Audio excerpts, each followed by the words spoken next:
Podcast is intended for mature audiences. The views and opinions expressed are those of the panelists and do not reflect in any way those of the podcast partners, sponsors, or affiliates. Enjoy. Hi, this is Michael Buffer, and you're listening to the Voice of the People. Let's get ready for Boxing Voice. Every day I'm hustling. Podcast is intended for mature audiences. The views and opinions expressed. Every day I'm hustling. Every day I'm hustling. Every day I'm hustling. Every day I'm hustling. Every day I'm hustling. Every day I'm hustling. Call of the year. Call of the year. Back row. Voice of the People hotline. Let's go. Call of the year. Call of the year. 1-425-569-5241. You know the number to call in. Voice your opinion on the Voice of the People hotline. Let's go. Smoke with you. Come on. Info Joe is a beast. Checkbox red. Undefeated punchlines, better place your bet. The number one call, fought my way up the ranks. Border wars fighter, going hard in the pain. Boxing scene writers call me spectacular. My boxing bars are marvelous like Hagler. Worldwide, peace to all my boxing brothers. We boxing voice, forget all the others. Call of the year, call of the year. We got boomerangs, ringers, and pound for pounds in here. From stateside to the UK, spending pounds and pounds in here. A counter puncher costs you 5 if you going rounds in here. We talking boxing, better stand your ground in here. And by the way, I'm king, I mean of Essex. Let me make this clear, fuck your opinion. We can agree to disagree. Ali's the greatest over Floyd, and you ain't better than me, no. Don't just talk about the popular fighter. Come on, do you know more than just Wilder? He not even ranked, man. Who he fought? Who on his resume? Who he beat though? Canelo. Where you at, man? Where your knowledge at, man? Call of the year, man. 2020. What's up? I did it, done it, run it, you run from it. World champion, world tour, it's a world summit. It's okay, you can meet Izzy. Have lunch and be smart, join Patreon. Ask me a couple questions, it's cool, my answer's fuck you. Next question, bet you don't even push the thumb. Subscribe, share the message. I'm hard to the core like border wars, you taking lessons. Don't get it, you the best, I'm the best ever. What's the caller of the year? Hell yeah, I put my dough in. Sony Woods out of the back channel, it's real clear. Tequila night, conversation with enthusiasts. Boxing knowledge, illuminous purification rituals. Help me crystallize my thoughts to blow the smoke for you to choke. And get a bang like a right check with Sony. Hit the sack like a mic check. TBV of the commission. La Costa Nostra in a circle. Yo, Cash Weezy, what up? AKA Enrique Church, Coach Midi, Marioski, Corpus Christi, Texas, Doomday, AKA Alexander Linez, New Jersey. Hey, don't forget to drop a 5-star review and continue to make us the #1 boxing podcast in the world. Yeah, we savvy over here, that's that beach talk. I'm the caller of the year, I make a crip walk. Your slick talk gets split in half like pitchfork. JP from Long Beach be on the block till pitch dark. The ring general, all of y'all is minuscule. I'm Michael Phelps swimming these laps inside a kid's pool. You ain't conditioned well, and plus you ain't tough enough. I hook him to the body, then knock him out with an uppercut. Beach. Call of the year featuring alumni. I heard it's beating, had to eat it like it's lunchtime. You know me, I bring that heat like sunshine. All we know is punch, guys. We don't need no guns, knives. We can do this border wars, punch, guys. Or we can do the boxing bars, punchlines. Either way, you're getting stopped. Stop sign, key firm at one time. You know it's crunch time. See, the UK can do no wrong. These UK fighters can do no wrong because the UK fans drinking that dirty pub water. They believe anything. They'll eat garbage. Okay, come on, man. You don't know shit about boxing, man. How you gonna tell me, man? Man, you's a UK sheep. Next caller.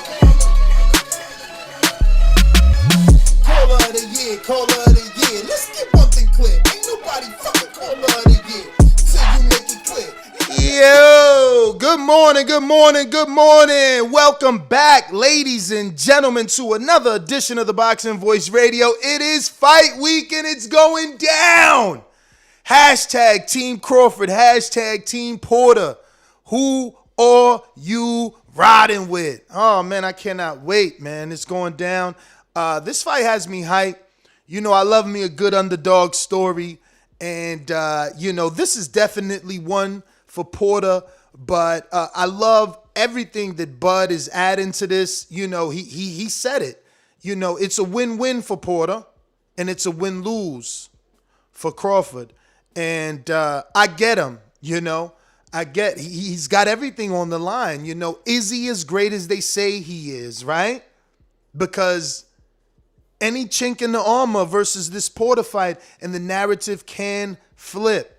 So it's gonna be very interesting, man. I'm super excited, and as the days get closer, it just gets me more and more excited. Now, we all know that part 2 just dropped yesterday, and I gotta say it wasn't as fire as the first one, but it had its moments without a doubt. And one of those moments we're gonna talk about, you know, Crawford. Much like Deontay Wilder, you know, we haven't heard Crawford come out and say that he transforms into any sort of alter ego. But, you know, anyone that knows anything about boxing, you can tell that he's in fight mode. You know, you can hear it from the things that he's saying in these interviews and just the way that he's reacting, you know. He's in fight mode. The team's in fight mode. You know, I love the scenes that they showed this time around of Bomac. You know, now they highlighted Bomac kinda in a sense, like, you know, pushing Crawford, giving him that motivation, reminding him why he's the best. It was good. Not as good as the first one, but that's okay because the first one was impactful. And I feel like it's the reason everyone's going to go watch the second one. And the second one, again, it's not going to hit you like the first, but it's still this moment right here. Hopefully I got the right clip. The loudest person in the room is always the softest person in the room. So if I look at you and tell you in a polite way, like, I'm gonna beat your ass. And I'm looking at you straight forward in your eyes, I'm gonna beat your ass. Because I'm sending a direct message to you. So I like that moment, you know, it was like a little bit of a darker Bud. You know, it was the no frills, you know, no all stops pulled. Like he said, you know, I don't got to do no extra shit. After this, you know, he basically gives you his explanation. It's on Twitter if you want to see it, and Instagram, you know, and he's like, you know, I don't have to be loud, tell you what I'm going to do, and, you know, just seek attention, basically, you know. And depending where you grow up, you've heard that whole conversation that he said before. Like, we've all heard that before, you know, that the loudest person in the room is really the scaredest, and the quiet one is really the killer. So, you know, it's just getting me souped up. They know what they doing, man. They know how to put these things together to get you excited for a good fight. The issue that I had with this one is that, I hope this is true, because you know that I'm Team Porter.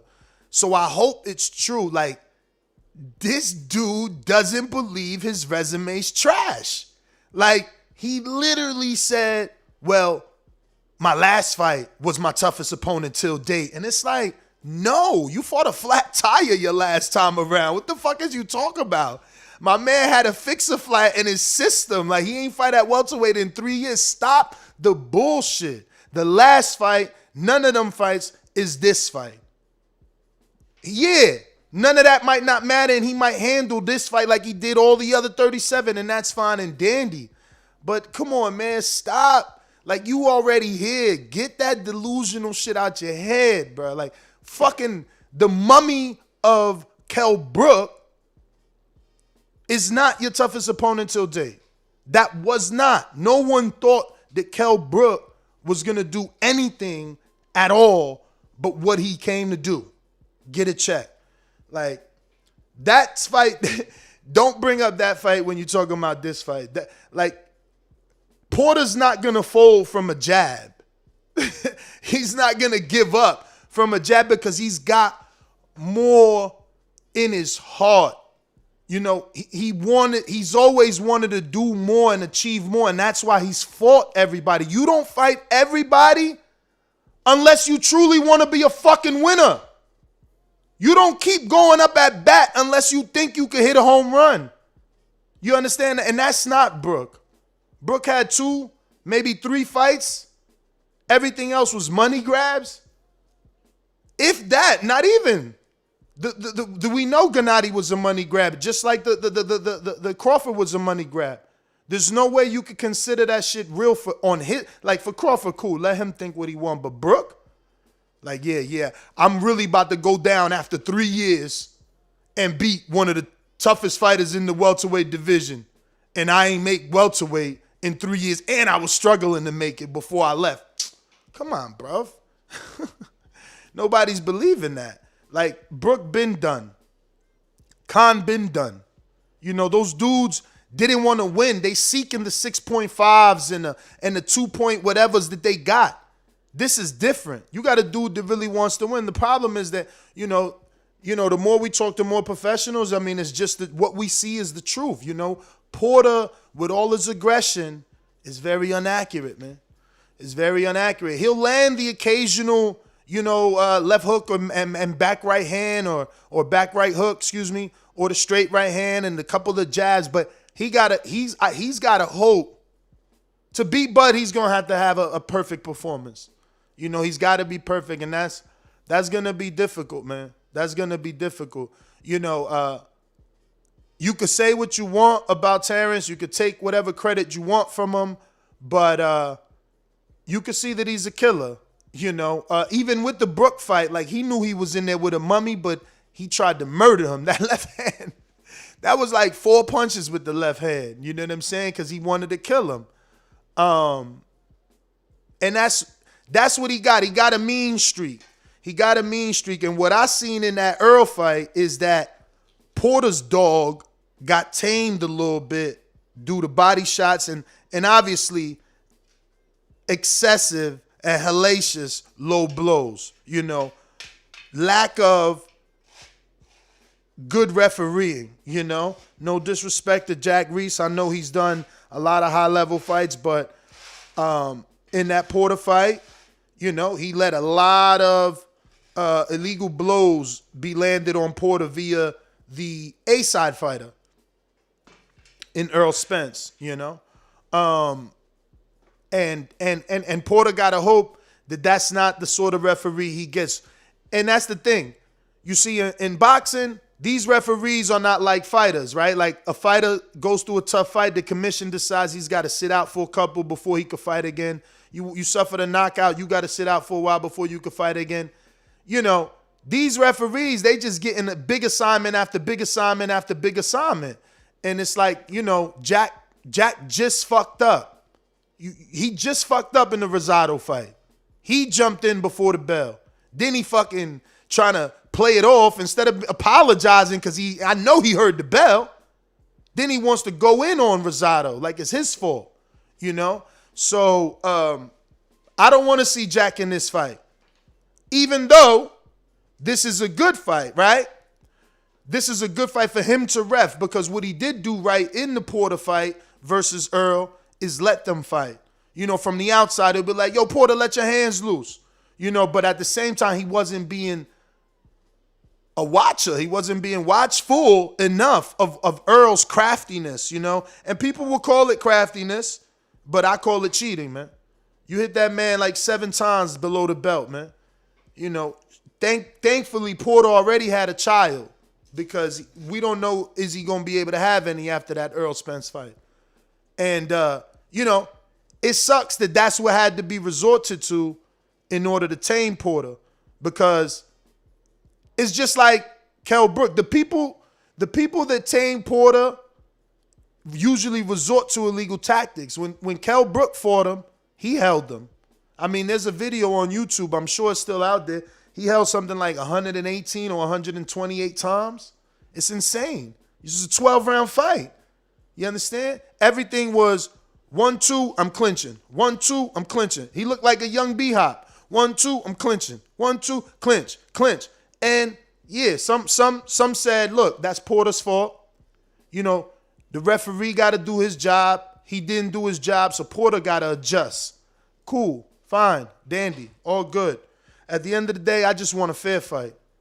I don't want you to have to adjust for poor refereeing. You know, I don't want you to have to adjust for a cheating fighter. You know what I mean? That's what the officials are in the ring for. There's a ref, there's judges. You know, we got instant replay in some states. I don't need you to, you know, have to adjust for cheating. You know what I mean? Like, too many times do we hear, oh, you know, he hit you, you hit him back. That's not, two wrongs don't make it right. That's not how it go. Like, the ref needs to do his job. You know, on big fights like this, Porter, Crawford, these two dudes are experienced enough that you shouldn't need a warning. You shouldn't need, you know, a stern warning from a referee. You've been here. You on the highest level. Do we see Floyd giving people low blows, or Canelo giving people low blows, or Wilder, or Fury? Has anybody like on that level given low blows? You know, Earl, that was dirty. You just gotta admit it. You gotta admit it. I never seen Rigo give a dude a low blow. Nonito give a dude a low blow. I never seen that high level. You know, yeah, Galata, but is he any of the names I mentioned? Was he as skilled, or was he just mentioned and remembered in history because he was a heavyweight that did some bullshit, that did some fuckery? You understand? I got no chill for dudes that need to cheat to win. There's rules. If you don't want rules, go to MMA. And there's no disrespect to that sport, but that sport has less rules. They allow more barbaric shit, you know? It is what it is. You know, speaking of rules, Boots Ennis's win is in question. It's being appealed by Nevada State Athletic Commission. Delorme officially put in an official petition with photos and everything showing the swelling on the back of his head from the illegal blow. So we shall see. And unfortunately, if this does get reversed, I think that makes it the second no contest on his resume. Boots Ennis, let me double check. I don't want to put any sort of schmut on his name. Let me see. Javon Ennis, Box Recce. Oh, yeah, I was wrong. Oh, yeah, no, he got it right there. That's an N. No decision. So not a no contest, no decision. I was partially correct. Let me screen share for the, yo, he hate Boots. Nah, look, right there, ND. And this was due to Van Heerden, suffered a cut from accidental headbutt. So, I mean, ND, no decision, no contest. I think that's the same shit. When they start using ND, what the fuck is ND? I promise you, I don't remember that. I always remember NC, no contest. But it is fight week. Terence and his team have arrived, as you can tell from our thumbnail. We're screen sharing the video of his team arriving in Las Vegas and being picked up, you know, first class style. You know, limousine driver waiting for him with the digital Terence Bud Crawford sign. You know, getting that 5-star treatment. And it's funny. Yesterday I asked the question, like, to one of my guests, right? I think I said, hey, do you think, it was to Bernie the Box. I said, hey, do you think Terence would re-sign? And he kind of insinuated no, that if he were in that position, he feels he doesn't need to sign anymore. He want to be free. But, man, I received so many messages from that, and people feel differently. People feel like Terence may re-sign because Top Rank stepped it up. They didn't have to go to purse bid. They got him this fight, and people feel like they're really promoting him now. I don't know that he should fall for the bullshit, and by that I mean, like, okay, you did one promotion and you're promoting me right now, which means you're gonna do it forever. Obviously, you would want to hope that. And if I'm Terence, I'll be honest. You know, I'm sure he feels comfortable. That he's been there forever, and if they can tell him, like, nah, look, you see things are different. We're gonna do things different. We're gonna get you the fights you need. This fight will be the catalyst for that. Your performance opens the door to other PBC fighters. And if they're on board with him, getting him them, I guess I wouldn't mind staying. You know, like if it ain't broke, don't fix it. I'm not saying it ain't broke. Obviously it was broke, but they're fixing it and he might feel comfortable. And, you know, I gotta be true to the voice of the people, and ESPN is a machine. Like, yes, you know, Terence could do well on his own, but like ESPN, they're pushing him. You know, they're pushing him. And it's funny because we're so unaccustomed to true promotion that they started 14 days out of the fight.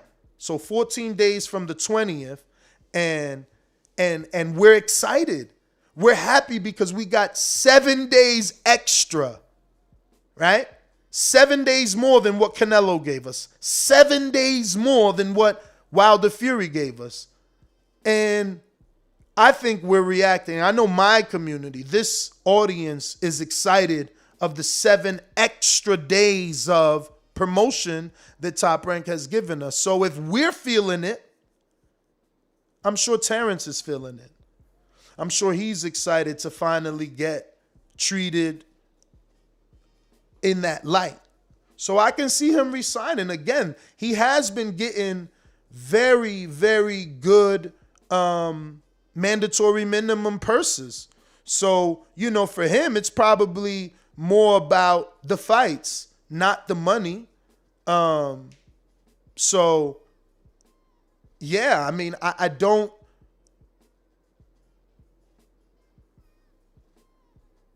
I don't know. Sorry, I hate when I get text. But we are getting Cameron Dunkin. Let me try and make a post. This is gonna be hard. I'm solo dolo, Scarface no Manolo.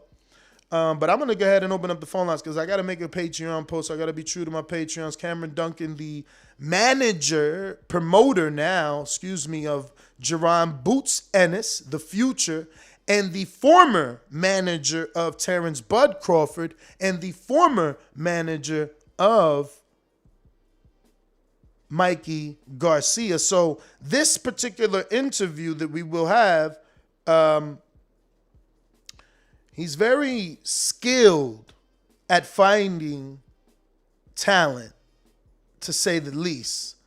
And he went from manager to promoter, and I want to believe that he's the one that told me that he went from manager from promoter. One time that I interviewed him. Oh, he also had this dude also had Tim Bradley, guys. I believe he's the guy that told me he went from manager to promoter because as a promoter, they can't leave you. As a manager, they can say bye-bye, you know? So, you know, he stopped being a manager to be a promoter, and you know, here he is. Now he's got Brandon Lee. Now he's got Jerron Ennis. And those are two names that obviously the boxing world has taken to and is looking forward to seeing the growth of. But, you know, at the end of the day, you know, Cameron knows how to find talent. And, yeah, I'm excited to have him on the interview. So he'll be on at 9:30, which is about 4 minutes. So, you know, if you want to ask him a question, just pay attention to our Patreon page. I'm physically, you know, putting that post up now. And in the meantime, I'm going to open up these phone lines. It is fight week, you know, so you can talk anything Terence Bud Crawford. You could talk part 2, part 1. You could talk any shoulder content that they've been releasing. Let's do it. Let's go! Let's go! Let's go! I'm ready! Remember to rate us 5 stars on iTunes. These calls are brought to you by Big Rigs Trucking Agency, experts for all your insurance and trucking needs. For quotes and consultations, visit us at brtagency.com or contact us at 908-943-6918. Subscribe to youtube.com/theboxingvoice for the latest and greatest interviews with your favorite fighters. All right. And if you enjoy the fact that we're getting these interviews. Yesterday we had Bernie the Boxer, a.k.a. Bernard Davis. We had, who else? We had Coach Stephen Edwards, a.k.a. Breadman. Then we had Coach Bill Haney. So if you enjoy us getting these interviews, please hit that thumbs up button. Take it a step further and share the show on your social media. You can take it a step further and drop us a 5-star review on iTunes, helping us remain the #1 boxing podcast in the boxing category and #1 on Spreaker around the world. You can do that. You can take it a step further. Now, that's all I need you to do, honestly. That is more than enough. The free ways to support the show are always great ways. Now you wanna go a step further and drop a little super chat because I finally got this great guest. No problem. I'm actually gonna make this post for $5 and up. I'm not even gonna go on a $15 level, even though I know this is a high level promoter and former manager. Even though we know he's had Vargas, he's had Bradley, he's had Bud, Ennis, Lee, Mikey. I'm not. I'm going to let you ask him a question at a reasonable rate to keep this show going. It is fight week. And, you're excited. I'm excited to even drop $10 on the pay-per-view, right? They're really trying to make us happy. Like I said, 7 days extra fight week promotion, right? 2-part series. All access type of shoulder content, We're getting a lot. They're doing their thing. They're trying. But I'm opening up the phone lines. Let me double check here. I got nothing on the blog talk, so he's not here yet. We do got a minute. Majimbe Boomerang, I see you. And Coach Myers, I see you. What up? Yeah, it was good, Nance. Buenos dias. All right, so you're saying that they're pulling out all the stops for Terence, but yet we saw him walking through the airport. They're not giving him the Tyson Fury treatment where they're giving Tyson or lending Tyson a private jet. Get out of here, man. They're not doing enough for this guy. They're just not. And as a fan of a fighter, but hold on. One dude generates $18 million in gate and 800,000 pay-per-views. You can lend them the jet. There's more millions of dollars in that conversation. Ness, you're trying to show this guy that you care about his career. You're trying to impress him. You can't. That's Bob's jet. You can't go and pick him up. Yeah, but the gas costs a lot. Okay, jet fuel. Get out of here. No, jet fuel's expensive. You know it. Yes, but no. Not when you're trying to impress somebody, man. Not when you're trying to tell him, listen, we're here for you. We want the best for you. You're letting him fly Southwest? Get out of here. Listen, I got to let you go. It looks like Cameron is there, and he woke up early on the West Coast to talk with us. Cameron, how are you? Good morning. How you doing, man? I'm good. I'm doing very well, and I appreciate you dealing with me. I know I've been texting you all week trying to get you on. And I'm glad that you're a morning person, first and foremost. Yeah, I'm an all person. Late at night, but I get lots of calls from different places early in the morning, so no problem. So it's obviously fight week for Terence Crawford, and last week was a Jerome Boots Ennis fight, so I wanted to have you on for multiple reasons. There is, right now, it sounds like there will be a petition put in from Delorme's team petitioning the fight and the result for Jerome Boots Ennis. Have you heard about this, and what do you expect to come of it? No, of course I've heard of it, but, look, the referee, it was re-shown on TV and in slow motion, and you can see clearly that it hit him on the ear and jaw. So, it was pretty clear on there, and they re-showed it and in slow motion. And so, I don't know what he's doing, but I really don't want to get into that. That, he said something to the Nevada Athletic Commission, and I'm sure their referee Ortiz was very fair, and they re-showed it on the air and on Showtime, and I think everybody knows that he got hit with a clean shot. So I guess the $1 million question is, how do you find all these talented fighters that you find? I mean, you've been, very successful at finding great talent, notable talent, pay-per-view talent. I mean, the list goes on and on. How do you do it? I don't. It's the Lord that does it, brother. Believe me, I'm not that smart. And anyone who knows me knows I'm not that smart.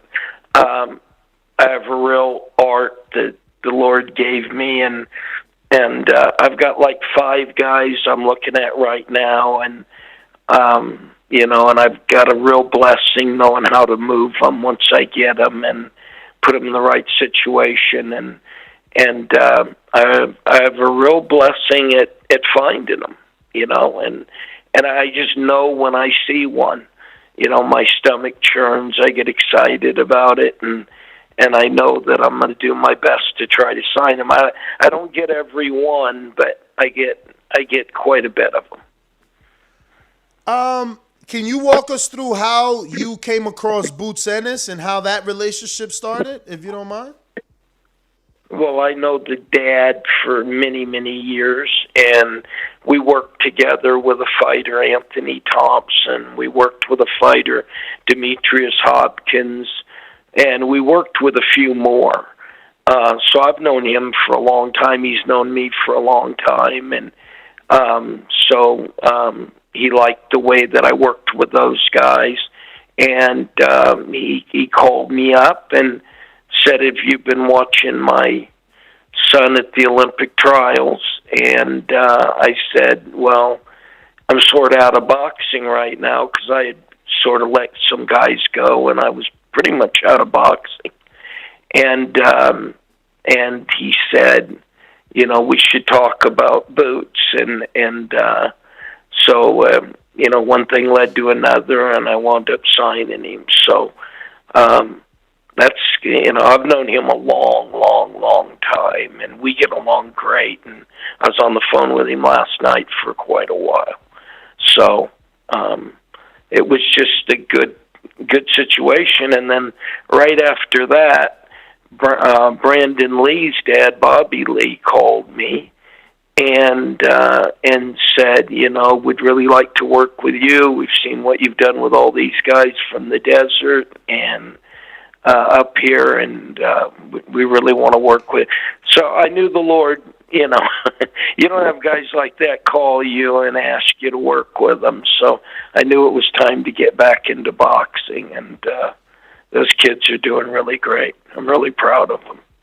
Can you give me your story? Because I feel like I've interviewed you before, and you told me that I know specifically. I remember you saying that you stopped being a manager because fighters can leave you, and as a promoter they can't. And that was something that stuck with me. So, I mean, listening to you now, did you get out of boxing because some of the fighters and the talent that you found left you and you were feeling depressed maybe? I wasn't depressed. I just felt like it was time to leave. And, I wanted to spend time with the Lord. And I wanted to get saved, and I wanted to understand who Jesus Christ was, and I had to take time to do that. And so I walked away from boxing. I let some guys go, and I wasn't doing much in boxing, very, very little. And and I knew when they were. It was getting down thin. I knew it was time to go, and so I just got out and did what I wanted to do. And then the next thing I knew, I started getting calls, and so I wanted to promote instead of manage. because I wanted to have more control. Doesn't mean they can't leave you, but that wasn't the whole thing. It was finding the right guys that I wanted to work with, and and then they called me, so I knew it was time to do it. And I just like being in more control, and so I can move them the way I want to move them. And if you look at them all, 25-0 and 28-0 and 21-0 and 23-0 and a few of them are fighting this weekend, and then I've got a fight on Showtime on the 11th of December, and then on a pay-per-view on the 18th of December. So they're all staying busy, and they're all winning, and it's a real good situation. It is, man. It is, and I'm happy to hear that you have, turned your life around and found Jesus and saved yourself. I was, oh my God, who is is that you, Cameron? Are you on a speakerphone? I'm on a speaker.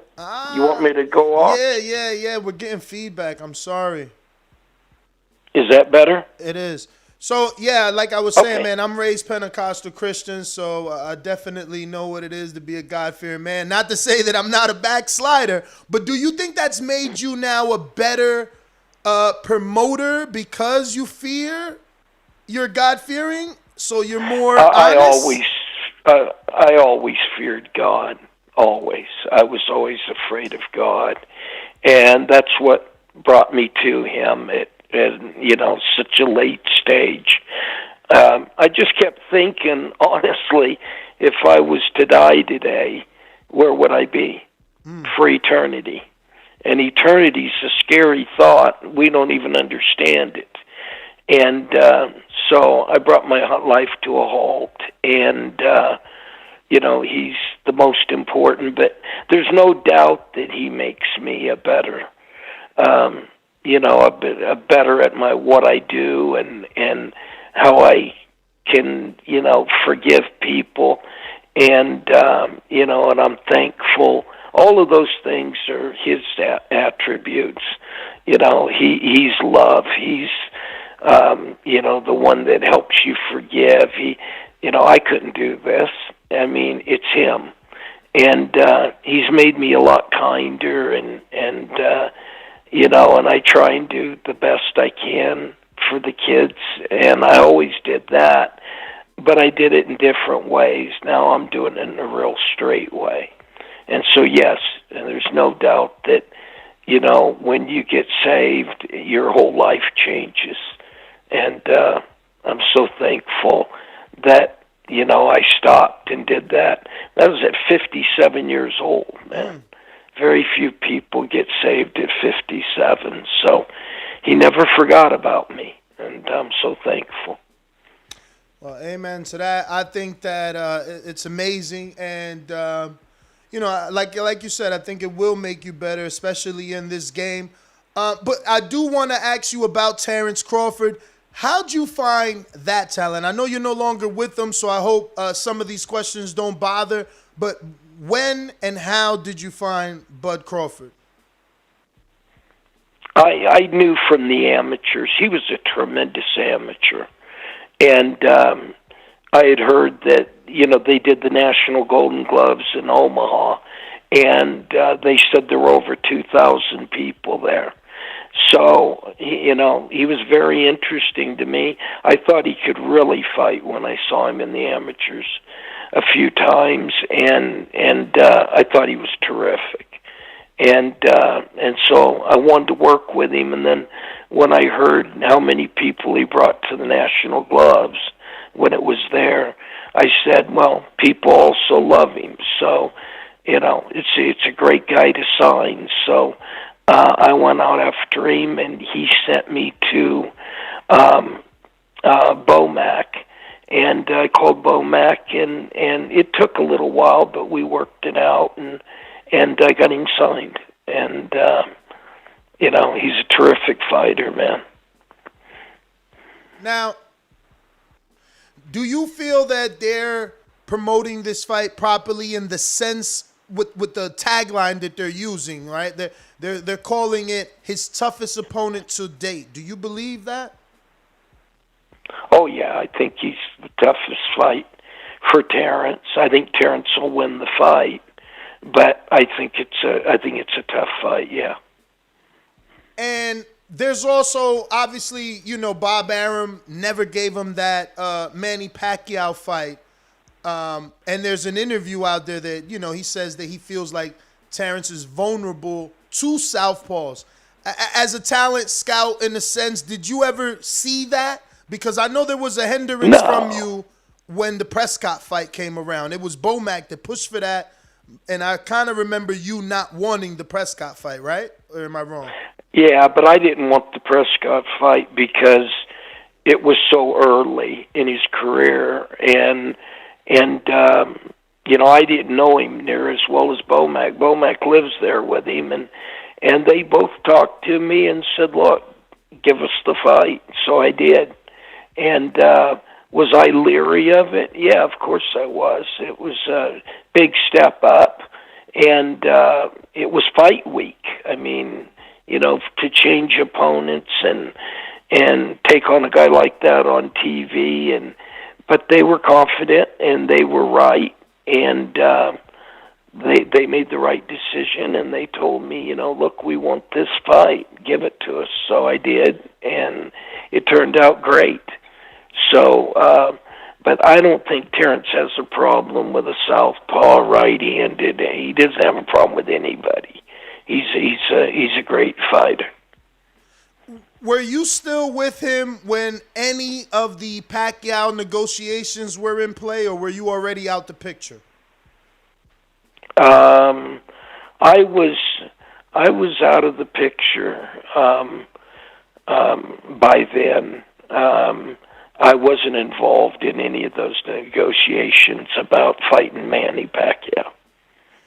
Now, being in the sport as long as you have, seeing that Manny's just fought Ugas, he fought Keith, do you think he avoided Terence, or they didn't offer him enough money? Like, why do you think that fight never happened when they were both on Top Rank? I don't know. Again, I wasn't involved in it, so I can't really say. I was so fortunate when I was at Top Rank because I got, Tim Bradley fought Pacquiao, and Jesse Vargas fought Pacquiao, and Brandon Rios fought Pacquiao, and there might have been someone else, too, that I had that fought Pacquiao. So I was very fortunate with those fights, but I wasn't involved with the fight for Terence. So I really don't know why it didn't happen. But your educated guess, I mean, wouldn't that be a logical fight, in-house fight? Yeah, but as you know, man, it takes two guys to make a fight. And I know Terence wanted to fight him. That, Bomac told me that several times. And who wouldn't want to fight him, But obviously, the other guys weren't excited about the fight. That's just a guess. But Terence never turned down anybody. The whole time I was with him, he never turned down. Like you're just saying, he wanted to fight, and step up on HBO the week of the fight. Those guys never turned down a fight. So I can't imagine them not wanting the fight. So we had an insider on. I'm sure you know Keith Idek. He's been covering the sport forever. And he kind of made... He's a great guy. He is, but you may not like what he said in terms of that Cameron Dunkin will need to make a deal with Al Heyman if he wants to take Boots to the next level to get any of the bigger name PBC fighters. Do you believe that's true? No, we sat and we talked about it at the fight out here a couple of weeks ago. We sat next to each other at the press conference. He sat down next to me, and we talked about it. And he said, "You're going to have to, do something with someone else." And I said, oh, everyone does. I mean, Aram has to work with somebody, and Al Heyman has to work with somebody. They all do. I mean, that's how fights are made. So I told him, I'm willing to work with anybody as long as it's reasonable and it's good for my fighter. So, yeah, that's it. If Heyman's got the guy that we want to fight, okay. If Aram's got the guy, if somebody else has a guy, then we have to do business. We have to work with people. It's the only way things come together. Beautiful. So, Cameron, can I have your trajectory for Boots, politic free? If you had your way, who would his next 3 fights be? Your way, no politics. Well, look, he wants to get a title. So obviously, it'd be great to get a title fight. But, there's also he wants to fight everybody. And I do mean everybody. So,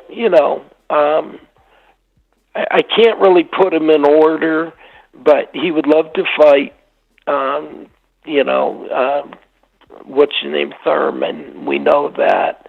And he would love to fight Ugas. And, and he's told me, I want to fight them all, Cameron. He just told me that the other day. And so he doesn't care what order they're in. He just wants to fight the best guys out there. He goes, I want to show who I am. I want to prove that I'm for real. And he is for real. Believe me, he's for real. So we'll just get him the best fights we can and move him. But he's ready to start stepping up and fighting guys out there. And now it's our job to get him the right fights.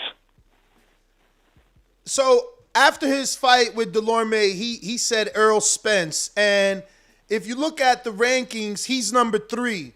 Shawn Porter's number 2. And Quadricilo Abdurakhorov is number 1. And he's been number 1 since 2018. After Ocampos in 19 got his mandatory shot at Earl, nothing's moved in that division. Now, simply because Porter is fighting Bud, which means win or lose, he's out of that ranking. Like, they will remove him from number 2. Is it safe? Like, would you consider a petition to Daryl Peoples in the IBF for an eliminator maybe with Abdurakhorov or a straight title shot at the 2-belt champion in Earl Spence? Or is that too soon? No, we're talking to all of them. We'll gladly fight for the IBF, and I'm definitely going to fight for the IBO. We tried to do that, and he got headbutted, so that didn't work out. But we're going to go back to the IBO, but we also can fight. Having the IBO doesn't mean we can't fight for the WBO or WBC or IBF or WBA. So we're talking to all of them, and we're moving forward. And I'm surprised the fight that everybody's begging me to do is Ortiz, and you haven't mentioned him at all. Because I just figure it's too soon. No, not too soon. I think it's politically not possible. With Golden Boy being with Dazn and you having Showtime's invested in you. So I don't see them allowing Boots to go to Dazn. And I don't think Dazn is going to, they're invested in Virgil. They've given them big name fights on Dazn. I don't think they're going to let him walk across the street. It's a fight for down the line when both of them, when they're in their Earl and Spence stages where they have to come together. I think they still got some work to do. Or do you disagree? Are you trying to make it sooner than later? No, I'm just saying that, you're acting like you can't work together. You're saying to me like I have to give Boots away, or they have to give Ortiz away, or that's not how it works. So you know better than that. We work together for a fight or 2 or 3, and we set up the fight. But he's still where he is, and my guy's still where he is. So it's just working together. It's just business to make a great fight and make money. So I'm not saying it's the right time for an Ortiz fight, but it's the fight that everybody's calling me to, how about making Ortiz? How about making Ortiz? I think that'll be a terrific fight, and people want to see it. So I was just surprised you hadn't mentioned it. I love the fight. I just don't see how it's possible, Like I said, I feel like both entities have invested a lot in each fighter, and that fight isn't ready for pay-per-view, so they won't get a return on their investment. So they won't want to do that. But I could be wrong. If you're telling me I'm wrong, I'll be optimistic with you. No, I'm not telling you wrong. It's not a fight that I'm looking at right next week either. So, but it's just somebody that they're mentioning. Mm-hmm. And I was just curious why you hadn't mentioned it. But I agree with you. I would like to build that fight up because I think that could be a huge fight one day. So, when it comes to Thurman, how realistic is that? Because the fight fans have been waiting for a return for him for some time now. Have there been any conversations with Thurman? Because Keith Idec seems to think that Thurman just wants too much money right now. He does want a lot of money, and so that's really up to Showtime if they want to do it or not. He's a Heyman fighter, and so it's a very doable fight. But they have not mentioned him. Stephen Espinosa has not mentioned him in a while. So I got a feeling he's asking for a lot of dough. Mm. So what do you think is most realistic for Boots next? I don't know. We just talked yesterday, but we're waiting for this fight this weekend, and then they said, we'll start talking about how things iron out. And the WBA has been, they're doing things with moving guys around too. So, and the WBC convention's going right now. So, we'll see how everything sorts out, and then we'll start talking about who we're going to fight. All right. And so you're picking Crawford, though. You said that. You say he's probably, you're picking him to win. Yeah, I think Crawford wins the fight. He's a real class fighter, and I think he'll find a way. Like I said, I don't think it's easy with Porter ever.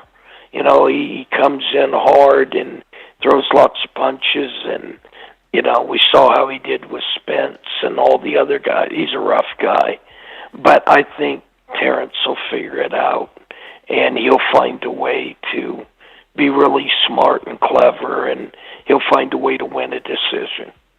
All right, we got a few from the people. Cut me whenever you got to go. Miguel says, what's the key aspect you look for in a fighter when scouting? Well, you're looking for something outstanding, something different. Like he's got great power, he's got great speed or great reflexes, or, you're looking for something that's different, that's not ordinary. And, you look for that one quality. Sometimes you find a guy who's got 2 or 3 qualities. So, that makes it an easy pick. But you're looking for something that most guys can't do. That's, I guess, the easiest way to put it. Ruin the 504 says, do you feel the business of boxing ruins boxing? I do at times, yeah. I think a lot of things are done we shoot ourselves in the foot sometimes, and bad decisions, things like that we really don't need. We really don't need that. King Born in Brooklyn says, in your eyes, who is the best offensive boxer that goes into great defense? I have no clue what that means. Switches back and forth, doesn't leave himself to get hit when he goes on the offense, I think is what he's asking. And I'm sorry, but I got to say Boots Ennis. He can go from offense to defense constantly. He's extremely smart, and I think he does it better than anybody right now. He has been getting hit on the inside, man. You don't think he's staying on the inside a little bit too long? Both last fights, Lipinets and Delorme were able to clip him with right hands on the inside. Obviously, they're just not the punchers that, the upper elite. Well, what's so funny is watch all the other fights, and guys are getting hit 10, 15 times around. Boots gets hit one time, and everybody goes, oh, he's open to get hit. Well, you're going to get hit. Ray Leonard told me many, many moons ago, he said, I don't care how fast, how sharp, how good you are defensively, if you get in that ring, you're going to get hit. And that was years ago. And boy, was he right. I don't care how quick and fast. Boots is as quick and fast as anybody. Terence Crawford, what a skillful guy and fast and smart. They all get hit. You're going to get hit. So, you're talking about, 2 punches or 1 punch, that Boots ran into. Well, when you're that offensive, you're going to get hit once in a while. So, he still, makes people miss a lot of punches. So, he could move around the ring and not be so offensive, and believe me, he won't get hit at all.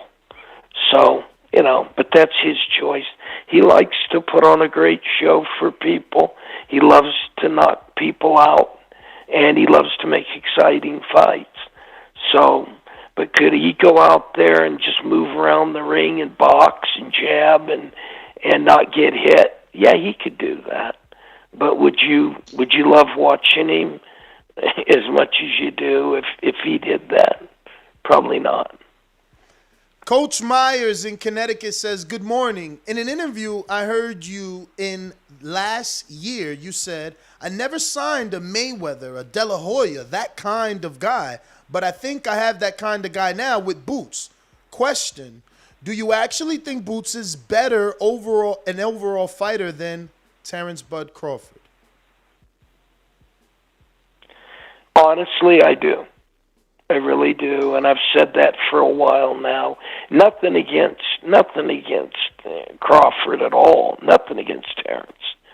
I just don't think he's Boots Ennis. Boots Ennis is something that comes along every, Ray Leonard, Mayweather, just every 20, 30 years you get a guy like that. He's really exceptional. And, maybe I'm wrong, but I don't think so. I really think he's special. Do you think Boots ends up fighting Crawford in this lifetime?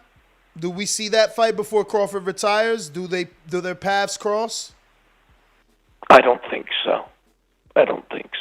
But, in this business, it changes every few minutes, and that's true. So maybe things will change. Maybe he'll beat Porter, and people will start, and Boots will win a title, and maybe then it's a fight that people want to see. So you never know, but right now it doesn't look like it. Scott, the Christian fight fan. Good morning, Mr. Dunkin. Thank you for coming on the best boxing podcast on the planet, The Boxing Voice. Do you think Boots will have an opportunity to fight for a title in 2022? Absolutely. Oh, wow. And I look for him to fight twice for titles in 2022. So you're for saying 2 belts. So you think he's going to unify by next year? I think he's going to win the IBO world title. Okay. And I think he's going to win another one in 2022. Yes, I do. Wow. All right. So IBO and Ugas. Because if it wasn't Ugas, you'd be saying 3 belts in 1 year. Yeah. Well, I definitely think you'll win 2 belts. I really do. Now, Cameron, I gotta ask, man, because I sit here and I try to play matchmaker. If you think what you just said is that Boots is overall better than Bud, so why wouldn't the play be to go after Earl? Like, as a manager, promoter, you gotta be looking at Earl. He went through the accident. And then he's got the retina detachment. He's got a year out the ring. None of those things are making you excited to put your young lion in there with him instead of going IBO and WBA? It's not about that right now. He's not fighting. And we hear stories, about how bad the eye is, and we hear all these stories, but right now he's not fighting. So we have to stay busy, man. We have to keep fighting. All right. So that's what we're doing. No, this is great. So at least we know that you've been told he's off the table. Yeah, I've been told that he's off the table, and I know, Boots wants to fight him. He wants to fight everybody, and he even said he wanted to fight him next. But right now, Spence isn't fighting, so it's ridiculous to waste time on it.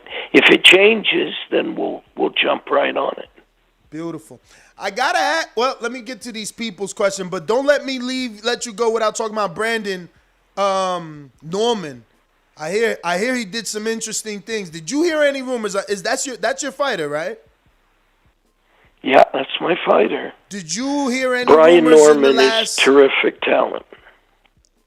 Okay, but can you confirm or deny any rumors that have been said about him in the last 2-3 weeks? You know what I'm talking about. Yeah, well, no, a bunch of people called me that were there at the gym, boxing writers and different people in Atlanta, and I got a thing from Bomac. He sent me over, please, Cameron, if it's true, I'm not saying it is, but stop the rumors about, things happening with Crawford and your guy Brian Norman. I didn't say any of them, and I told him to call me about it. He never did, but I wasn't saying it. I wasn't there. It was all the guys calling me that were there. And so, but they called you specifically. Said what though? What were they calling you specifically saying? They said that your kid Brian is a beast, and he really put it on Crawford. That's what they said. They didn't say knocked him down or knocked him out or any of the things that Bomac said. Please don't say that. He knocked him down or knocked him out. I never said anything like that. I wasn't there. But other people were saying that he put it on Terence. And I wasn't there. Just several people called me and said so. And his dad called me, Brian's dad, and I asked him, and he was just excited. He said he did really, really well, Cameron. And I had sent him up to Philadelphia to spar with Boots. And he said he really had trouble with Boots, really bad. And I said, well, that's why you're up there. You're going to learn, and Boots isn't going to overdo it on you. He's going to work with you, and it's going to make Brian better. And he said, man, that Boots is the best fighter. His dad said to me, you're right. He's the best fighter in the world. I've never seen anybody do that to Brian. And then, a couple weeks later, he sparred with Terence, and he called me and told me differently. He said that Brian did really well. So I don't know, it's you don't know why things are like that. I wasn't there, but I heard that he did very, very well, so that was good. But all in all, you're still picking Bud. You're not, regardless of how well your young prospect did, and you're still going with Bud. Oh, absolutely. He's a great fighter, and sparring doesn't mean, you know that, it doesn't mean anything. Sparring is sparring, fighting is fighting. And, and I got a feeling it probably wasn't as bad as people said it was for Terence in sparring. I mean, if a 20-year-old kid who's 21-0 does really well with a great champion like Crawford, 3-time world champion, even if he does just decent with him, people are going to say things. So I don't know how bad it was, but people were talking a lot of stuff. So I was glad for Brian. I know that's good for him. He learns. He got to spar, Boots for 3 weeks, and then he gets to get in with Terence Crawford. I mean, my goodness. I mean, it's a great learning experience. And he's a 40-pounder. He's not even a 47. So I was really proud of him. That's amazing. I thought he was a welterweight sparring those guys. We got a few more, Cameron. Young Tiga that says, who are your top 3 greatest undisputed fighters of all time? Oh, boy. Well, you got to, Ray Robinson, Ray Leonard, get those out of the way. And definitely Roy Jones. Roy Jones, to me, was just unbelievable. So I don't know. There's 3 guys, and we could sit here and name 20 more. So maybe not as great, but very close. So it's hard to say. But of those 3 guys, I would definitely say. JC says, Mr. Dunkin, do you think the NBF rule is still in effect today? The what rule? I'm sorry. NBF? I don't know. I was hoping you knew what he was talking about. I'm sorry, I don't understand the question. All right. I wish I could answer it, but I don't know. Brandon Lenz, the producer, says, knowing what you know about Top Rank, how long do you think it will take for Shakur Stevens to get a shot at Oscar Valdez? I don't know. I'm not in that business, but it's a terrific fight, and I hope for Shakur's sake it happens. But no, Shakur is a terrific fighter. He's unbelievable. He's one of the best fighters today, so hopefully he gets that opportunity. Big Casual, just 2 more left, Mr. Duncan. Big Casual says, if Boots couldn't get an eliminator in the IBF rankings, would you guys consider fighting Butayev for the regular WBA title? Absolutely. That's going to be a great fight. That guy has a tank, man. He's a tough guy. I watched that Alexander Buzbutin fight as well. I mean, he lost it, but obviously it was overturned because of the positive test, but tough fight. He's a tough fight. And he's dirty. Did you watch what was it? Ugas? Was it? No, Jamal James. Did you watch that? Yeah, I was there. I watched it live, yeah. You don't think he's a little dirty? He's a little dirty. He's rough. Yeah. But he's a little slow, and I think Boots finds a way to get him taken care of. But no, you're right. I mean, if you lay in front of him and stay there, he can be a dangerous guy, man. And last one from Nova Scotia, Jeff, who says, hey, Cameron, I'm a big fan. Can you please put together Castillo Clayton of Canada versus Boots Ennis? Thank you. Much appreciated. What happened to that fight? That's one of the names that came across. So, yeah, absolutely. We'd love to do that fight, too. So it just depends on what else is offered. But that's a name that keeps coming across. So Now he's in Vegas, and he put on his Instagram that he's in camp started. So can't be for you guys, right? No. All right, maybe he's getting tuned up. They're doing something else with him. All right, well, that is all our questions. We thank you for your time. Once again, I really appreciate you getting up early. I know you say it's nothing for you, but, still we appreciate your time. I appreciate it, man. Thank you. It was fun.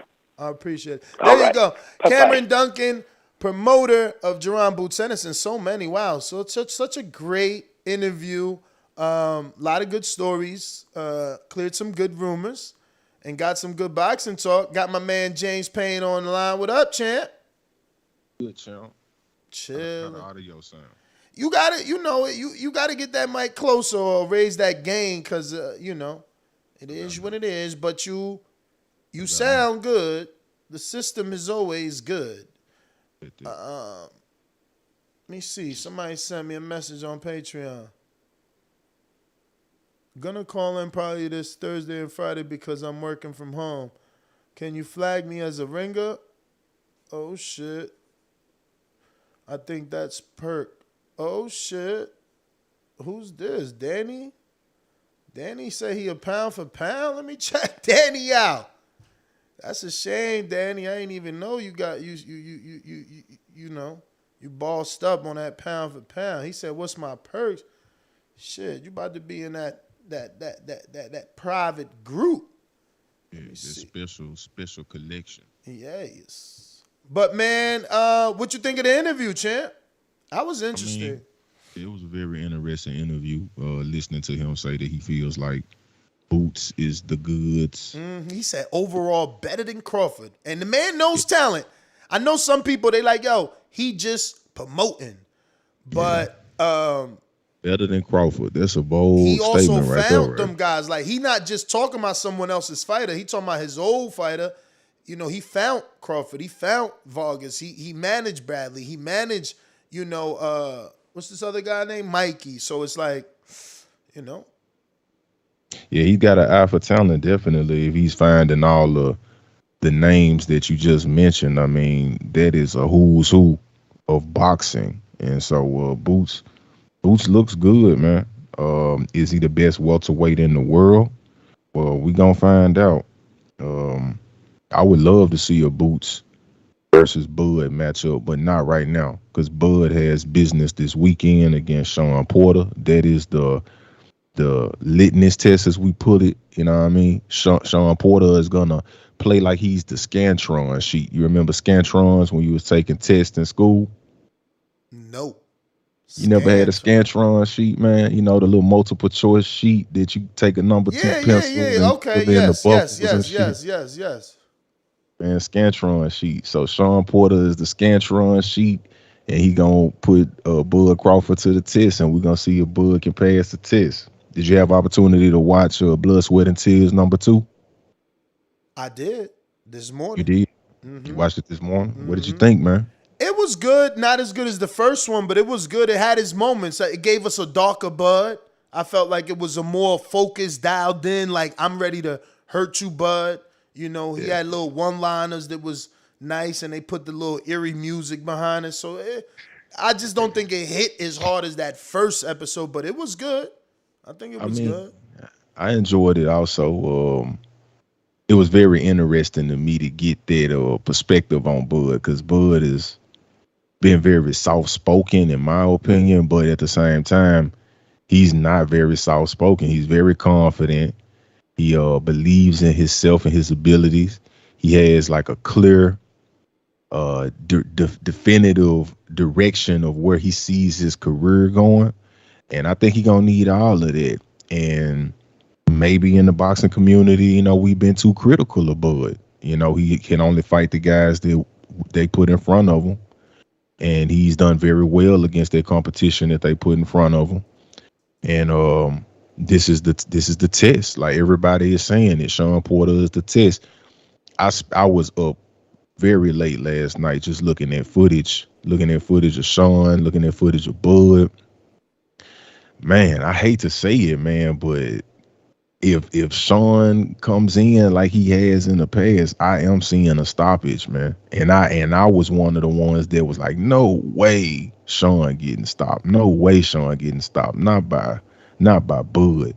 But as I keep looking at the footage, man, I'm like, I don't know, man. I'm gonna be very, very interested to see how this fight goes down this weekend. It's definitely affecting my potential bets though. I'm thinking about putting some money on a stoppage. On Crawford. Absolutely. And I'm thinking in like less than 10 rounds, like 10 or less. I want to go late round stoppage. Because Porter has been dropped in the late rounds. 11th and 12th, man. Broner and Earl.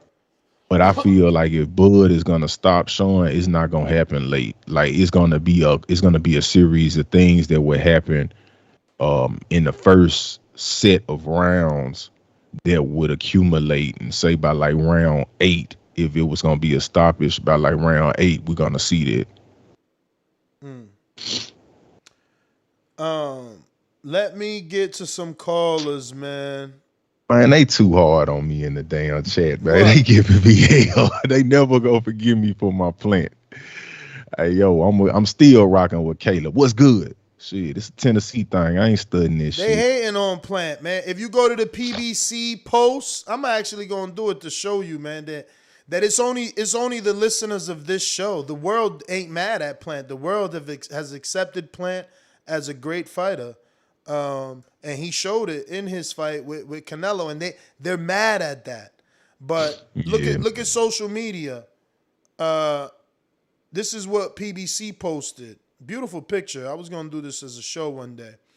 Canelo Alvarez, David Benavidez, Caleb Plant, Jamal Charlo. They forcing Jamal to move up too. Look at it says sound off in the comments, but this is the question. Which super middleweight showdown do you want to see the most? So you see they forcing Charlo, like, look, champ, ain't nothing we can do. We can't get you the Gennady fight. We ain't fucking around with Andre. You got to move up or stay down there and have bum fights.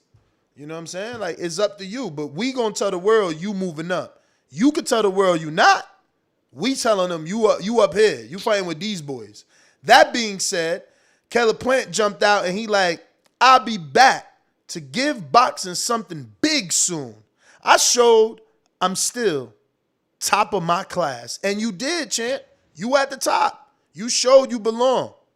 And if he coming back to give him something big, it's only going to be the dude to the right or to the left of him. Because it can't be Canelo again. But he got 1,028 likes and counting. And 125 reviews. I don't see anybody else getting that love. Where's Charlo's love? Benavidez' love? Where? It ain't there. You know why? Because you mad that he has transitioned. It's a wrap. And he gonna show it in his next fight.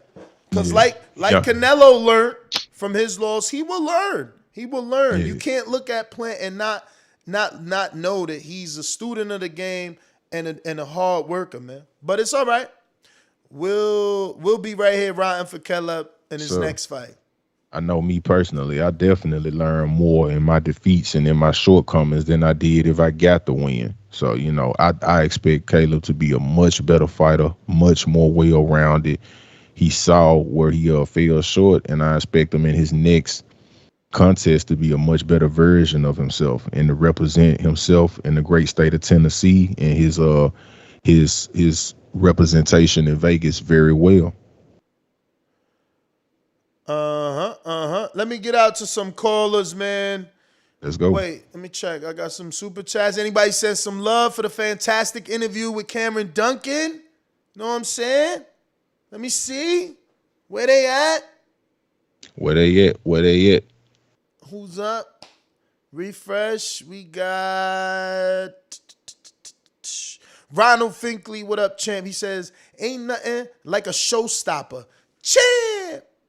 Death emoji. Glove emoji. And I mean like dead emoji. You know what I mean? Like the death, like the skull. Sway in Brooklyn says, no grand arrivals or public weigh-ins for them. Shaking my head. Let me check what they got on the fight week schedule. I don't know. Is that true? Man, Oh, look at this guy. He says he is a pound for pound.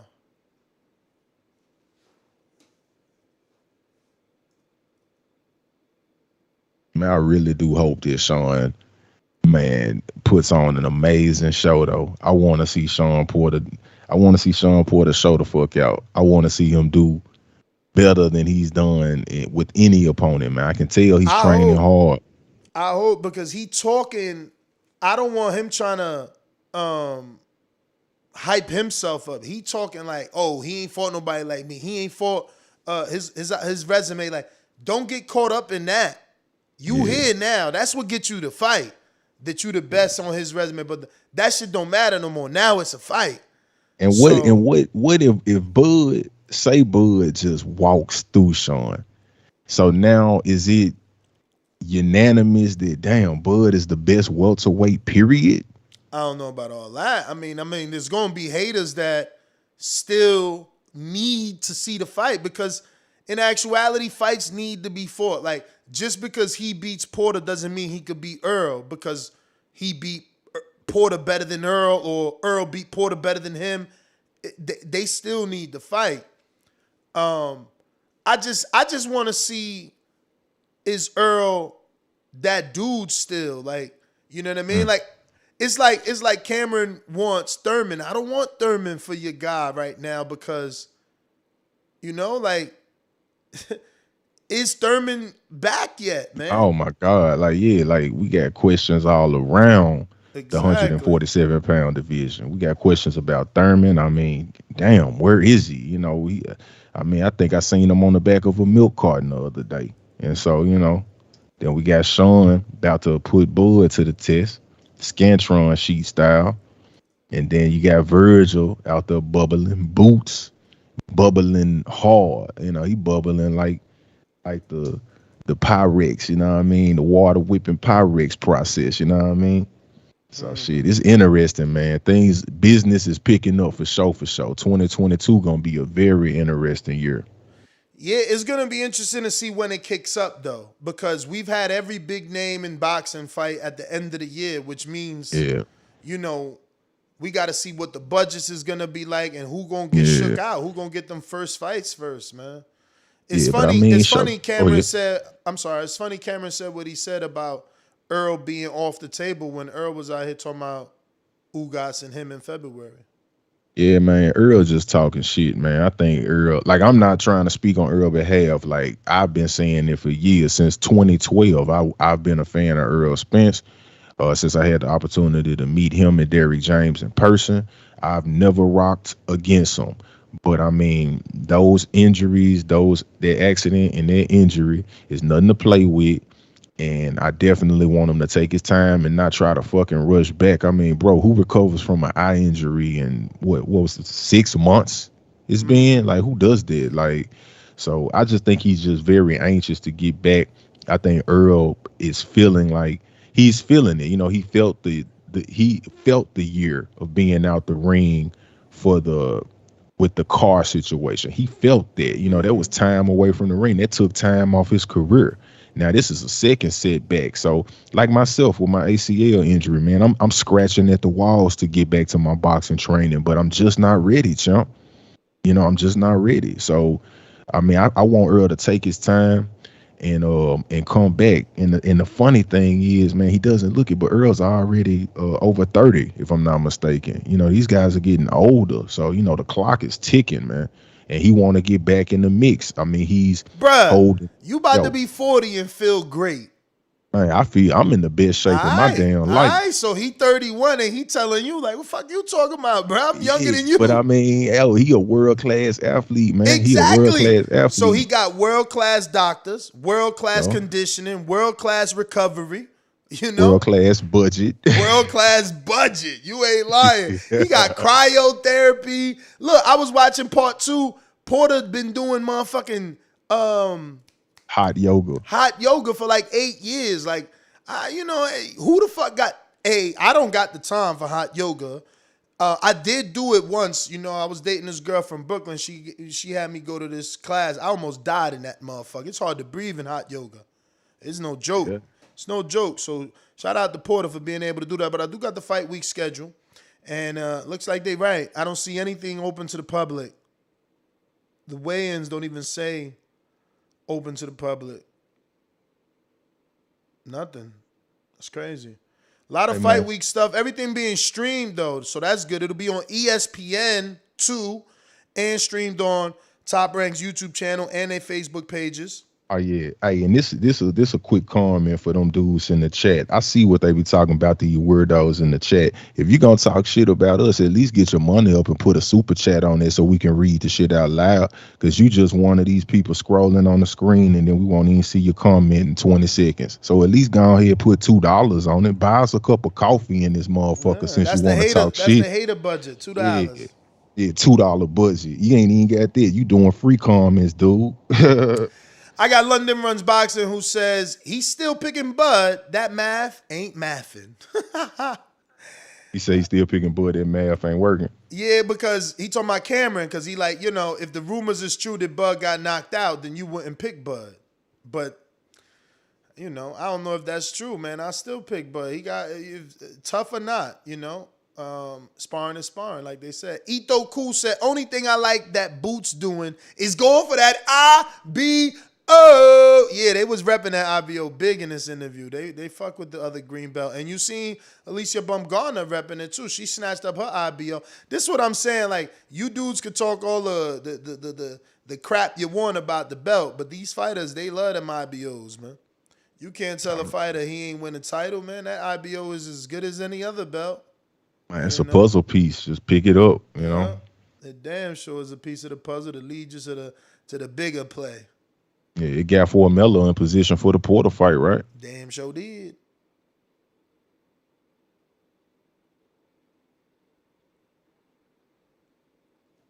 Speaking of that, while we got a second of this dead air, we got close to 500 people watching live on YouTube, man. If you are enjoying this content, if you are enjoying the back and forth and just the overall experience of tuning in this morning with the Boxing Voice, make sure you hit that thumbs up button. We need to increase the visibility of the show.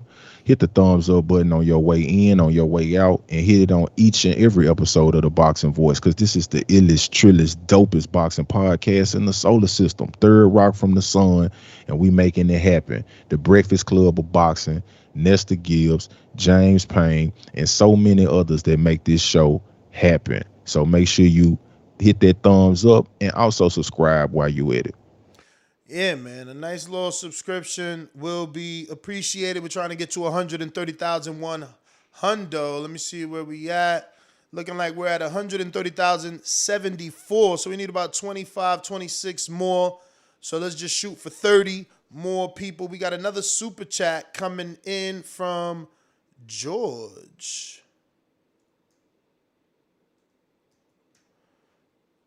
Who says, personally, I think Thurman is shot.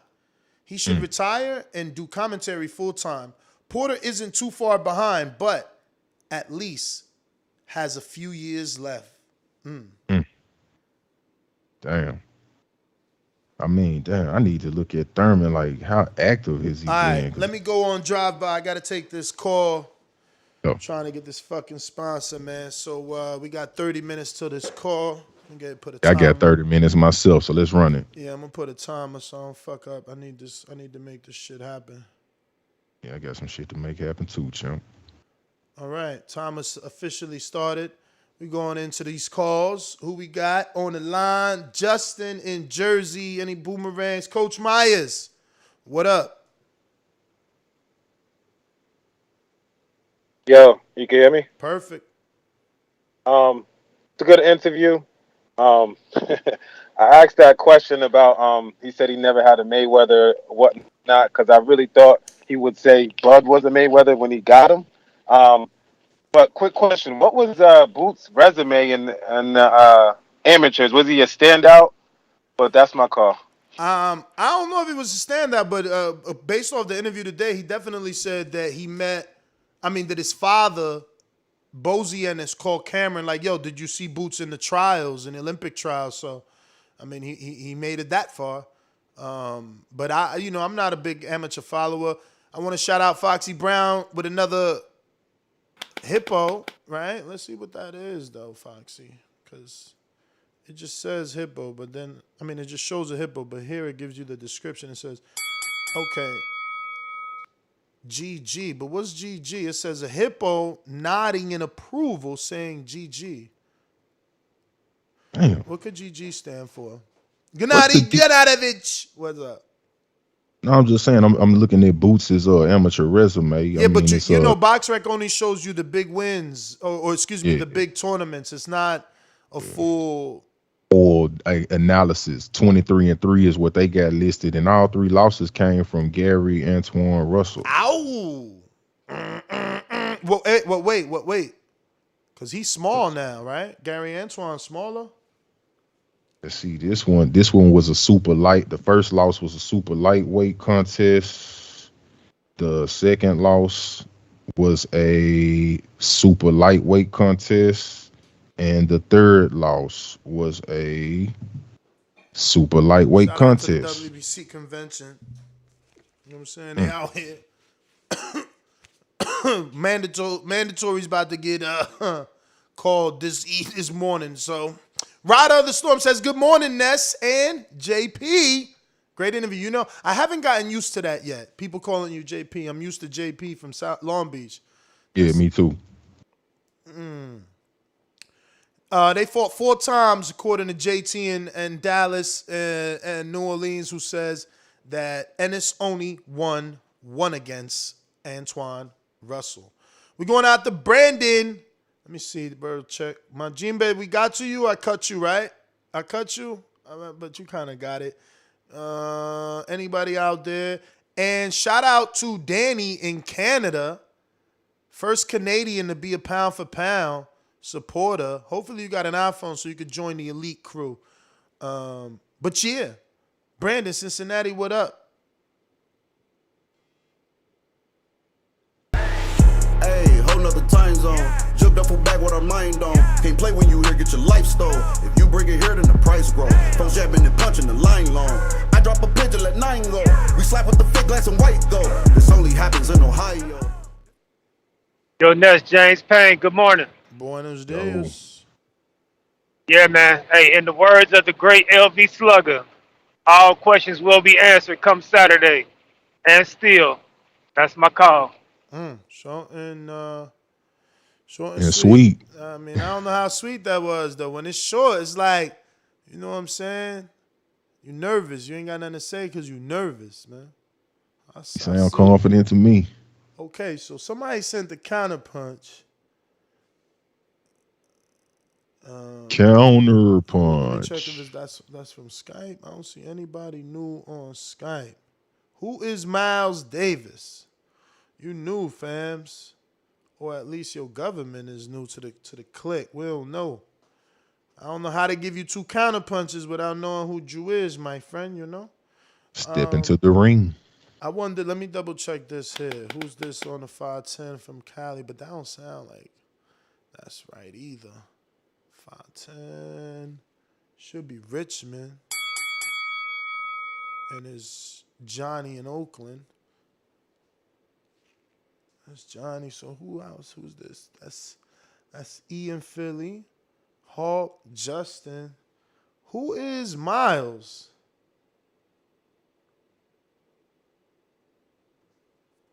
Shit, man. I'm gonna need a secondary message from Miles, bruv. That's not for you, right, Johnny? No, I ain't get a counterpunch now, but could I get my call, though? For sure, champ. I'm just seeking the man that spent the dough, but go for it. Right. Good morning, everybody. You know, it's a beautiful Tuesday, but I'm really hyped for this fight week. I honestly got butt stoppage. I know it's hard to believe since Shawn Porter hasn't been stopped, but he's been dropped numerous times.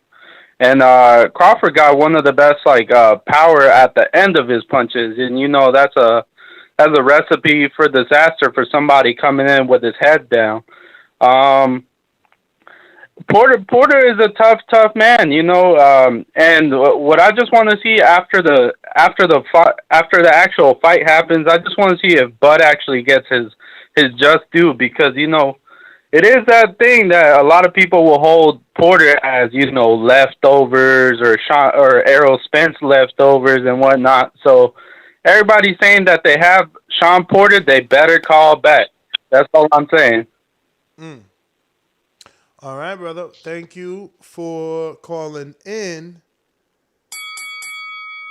E in Philly, is that your counterpunch? E? Maybe this ain't E. Okay, maybe this is Miles. Nah, hold up, man. I thought that was E, bruv. Let me see. Who the hell is Miles? How you? I don't wanna keep going to the wrong people. You supposed to be cutting the line with your counterpunch. And that was most certainly a new number. No, it's not. That was. Oh. It wasn't. Was a new number. Okay. That's not MD. Or is it? That is MD. I think I probably put it wrong. MD, what up? What's up, Nuff? Yeah, I'm still learning how to work this technology. What's up, JP? Is that was that I'm your still learning how to make counterpunch? it. Yeah, that's my counterpunch right there. From Miles? I'm on the road, so I'm kind of struggling with it. Yeah, Okay. that's my government name. Yeah, I But they just call had me to MD is my- connect it. I'm sorry. But go for it. Nah, I'm just speaking about. I'm just catching up on all the shows. Great interviews. I'm just talking about Boots Ennis in regards to the yellow brick road that he should have took in regards to Al Heyman being that yellow brick road. I felt like when they had the opportunity to go up to and sign Al Heyman, sometimes the right answer be right in front of your face and you miss it. So now he got to go through this backdoor dirt road using a dirt bike to go through the back door to try to get a world title shot. And it's going to be very difficult for him to get that world title shot because these guys are already tied up. So it's like, how many times you going to fight B-class fighters? Sometimes that can stunt your growth. You keep fighting these B-class fighters. I don't know who's going to take that risk in regards to giving him a shot at the title. Too much risk, and it's not a lot of money involved in it. I mean, you've seen what happened with Danny Garcia in his career, being from Philadelphia. I mean, you live and you train 25 minutes away from Danny. You see how Danny operating. They loving him. Al Heyman tricks, like Jake said, they got him coming. And I'm like, why would you go a different route when you had the opportunity with Al Heyman? Lastly, in regards to Porter and Bud, I'm excited about this fight. I've been waiting on it. I used to go to the barbershop in Philly all the time and tell them, like, yo, this boy Bud, nice, X, Y, and Z. They like, where you from? I'm like, he's from Omaha. They started hitting me with the belly line. I'm going to drop a dime on him. They start making all these jokes. I'm like, nah, Bull, nice, though. He really can fight, though. He a switch hitter. He can fight. They start watching him. They start falling in love with him. But on the real, nobody like his moves. They feel like he moves funny. He don't know his worth. They feel like he could be a bigger star than what he is. And it's like he just want to be a big fish in a small pond. But I ain't get my prediction for the fight yet because I watched the last 5 fights before I make my bet on the fight. But now, keep up the great work. Like, I love listening to this show while I'm on the road. I just be pissed that I be driving or I be sleeping on the time that you be on the air, and I got to rewatch it. But So what, you a truck driver? Yeah, I was in Pace, Florida. That's like a suburb outside of Pensacola. I'm just coming back from there. So you got a sleeper cabin? Yeah. Oh, shit. Team store or alone? Solo. Oh, nice. Okay. Your own or is the company's truck? It's a Mr. Own. Oh, dope. Owner operator. Shout out to you. How them tires, man? I never bought my own truck afraid of tires, bro. Because when I was working for a company, I was putting in miles for them. So I could just imagine, because my company truck, like, I just had to put it in. Like, yo, I need a tune-up. Yo, my oil's low. Or my tire, anything. I just write it up and give it to the mechanic. But that's different when you own an operator. Like you gotta make sure you put money away. You're gonna make money every week, not to be long winded. You're gonna make money every week. Make sure you gotta put money up for tires. Tires like probably like 600 if they come out, and then if you get both of your spare tires, one tire go out, you gotta get both of them changed. So that's like 1,200. And but you running through them. You running through them in what? How many? Like how long is 50,000 miles for you? 50,000 probably gets you like. That's only like probably like for me like 5 months if that. Damn. Like I do 50,000 like 5 months. Wow. Yeah, I be running. So you go. I got 5 kids, so I gotta run. You go to the West Coast too, or you stay on the East Coast? I mess with the West Coast only in the summertime. I don't mess with it because you can't do the Mountain West like Colorado and Utah and Wyoming and all that. It's crazy. I'm used to East Coast driving. That mountain driving, man, that's something vicious. Yeah.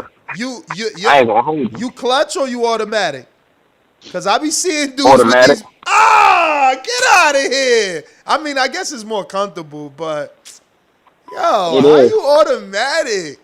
I was just about to say, I be seeing dudes with these automatics. Like, how you in a big ass truck? That shit automatic. Yeah, it's still riding. It was a Peterbilt. It's still, I mean. Oh, nice. 379. I mean. Damn. Yeah. I mean, so hey, cool. I guess it's more comfortable than fucking switching gears with that big ass shifter and shit.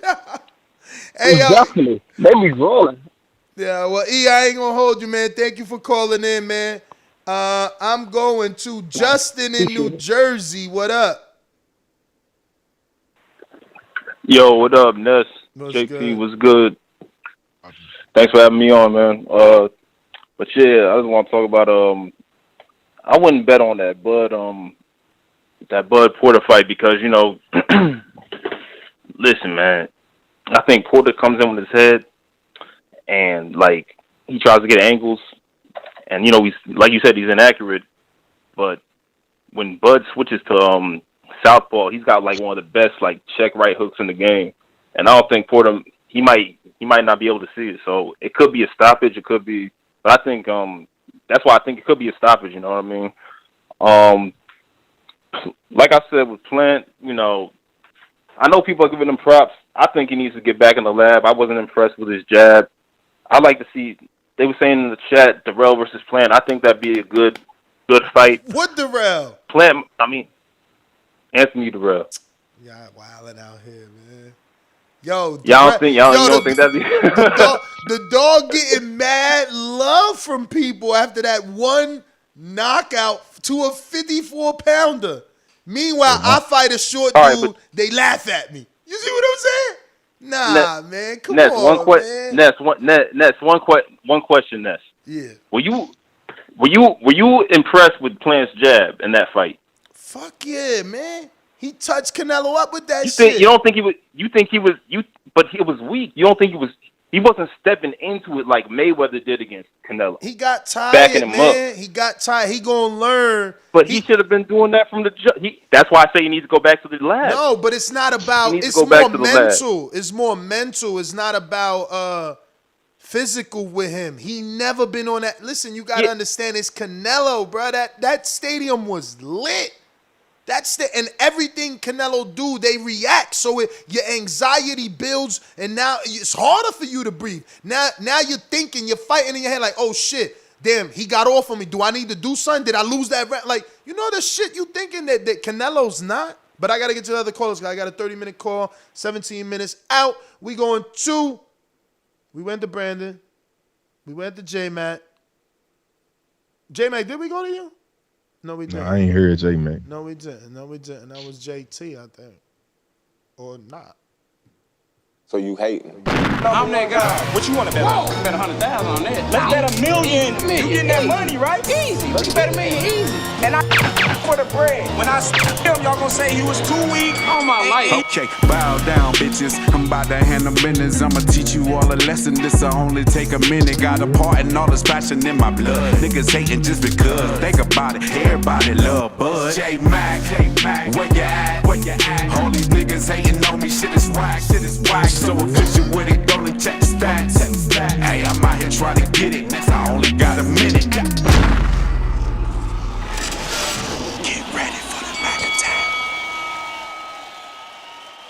Yo, can you hear me, Ness? Mm-hmm. Oh Yep. yeah. Can I get both of my calls? Shout out to John Baker. I'm gonna run it back to back since you got to go. Shout out to the real JP. I don't know about that character from Long Beach. Nah, but definitely a good interview with Cameron Dunkin. I think he's supposed to say that about Boots. I do believe in Boots' talent as coming up and Brian Norman, and shout out to him. I mean, every fighter wants to get in there with one of the guys that you view as top pound for pound and have the sparring of your life. I'm not gonna hold that to this fight coming forward because I think Bud still levels ahead of a Brian Newman or Sean Porter, and I do have Bud setting up and planting and placing knockout against Porter. A lot of people are sleeping on Bud because they want to critique his talent, but the thing about it is they falling asleep on is how he gets it done. You still can't take away his top-notch place punchment, his ability to put the proper adjustments and the punches together. So Porter will, however, be ferocious, but walk right into something and set it up.